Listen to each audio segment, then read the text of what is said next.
Since it's the end of the year, you're going to be hearing a lot about budgets and planning for next year. And you might be thinking to yourself, well, what's the point? I can't predict the future anyways. What's the point of this exercise? It's just gonna take a lot of time, and by the time February comes along, we're just gonna put it in a desk and never think about it again, and why even bother? But consider this. The goal of financial planning is really to be proactive about the business. It's taking the time and think about what is happening in your business, what is happening in the economy, what is happening in your industry, so that you're not being caught off flying blindly.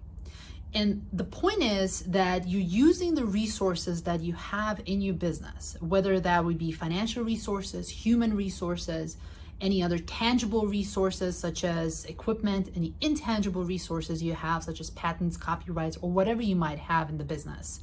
How are you using those things to make the best of them? And although no one can really predict the future, because if they can, they would probably be a gazillionaire by this point, the whole point of this exercise is to look at any threats that might be coming your way and what can you do about them right now to prepare for them.